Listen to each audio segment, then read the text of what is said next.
Today I celebrate the longest day for the Alzheimer's Association and for my grandmothers, Annabelle and Aura, and my father-in-law, Clyde. Fear and self-pity are my mortal enemies. I am powerless over Alzheimer's. There is nothing I can do to change the fact that the man I love has this horrible disease. There is nothing I can do to slow the progression or alter the fact that his essence was lost to me so long ago. There is nothing I can do to change the fact that our life and our daughter's life will never be what he or she or I had dreamed. This realization, the acceptance of the bitter truth, was a pivotal point for me. It marked the moment in my life when I made the decision to live with the disease and its effect on my world. I call this moment coming out of the cave. How I got to this point was through education and experience. The education gave me a scientific understanding of what I was dealing with, the legal and financial issues at hand, the effect this disease and its inevitable progression would have on my immediate household. Unfortunately, the experience was the defeat I found at every turn early on. Denial and anger wouldn't make this disease go away. My depression only made it harder to cope. My bargaining with God or anyone else I hoped could change, it was futile. At first, I was crushed, but then the challenge became clear. What was I to do to help my husband make this last chapter a grand finale? How would I nurture myself to maintain the physical, emotional, and intellectual strength to care for and provide for my family?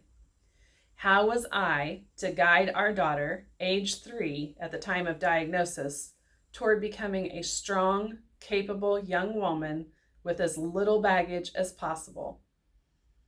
I don't know why, but I laugh as I write that part.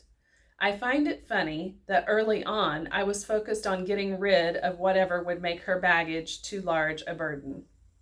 I'm not positive I did it all in the best order, but I did it as it came to me, as the opportunities unfolded. And that day of my awakening, I also made the decision that I feel is the most important one of all. I decided to simply do my best. And I decided that I would try with all my might not to judge others the results of my effort.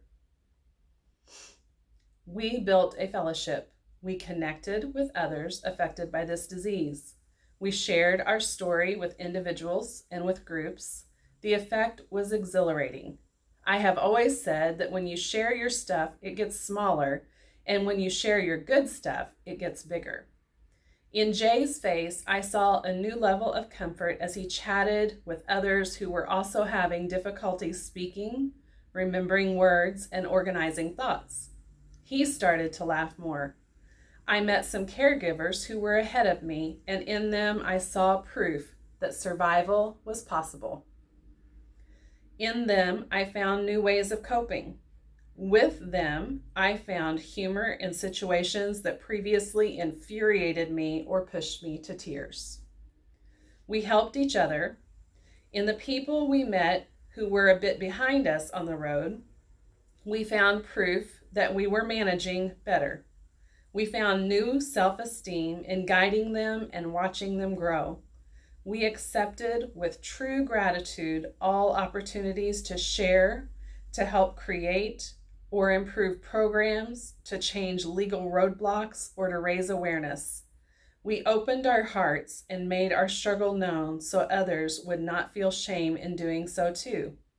And privately, we laughed about how hilarious it was that we got so much attention, since all we knew was our own experience. My favorite memories of Jay are when he would joke about how little we knew and what would happen when everyone found out. But his knowledge that we had so little to offer never made him too afraid to accept an opportunity to give back. We fine-tuned our faith, and I don't mean organized religion or spirituality. I mean that simple faith that everything happens for a reason, the faith that all is exactly as it should be. Our faith was multiplied by the coincidences we began to see around us, like when I was buying a dress for an event and I suddenly burst into tears. I explained to the dismayed salesperson that my husband had Alzheimer's. He was so young, and I was buying this dress to travel without him to an event. There, I would be honored for my support of his efforts to make a difference.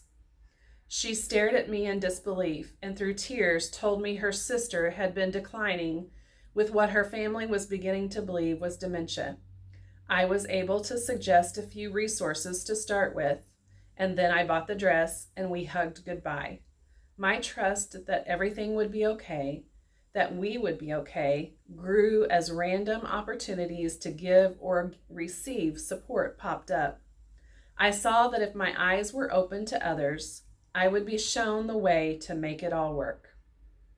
Lastly, I continued to assess my attitudes and behavior, looking for fear and self-pity. Fear paralyzes me and convinces me that I will not survive. That breeds self-pity, which blocks my ability to effectively solve problems that arise. Self-pity makes me play the role of victim, which pushes me away from my family and friends.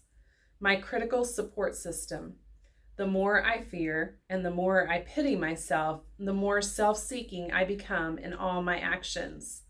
Self-seeking causes behavior that negatively impacts my self-esteem.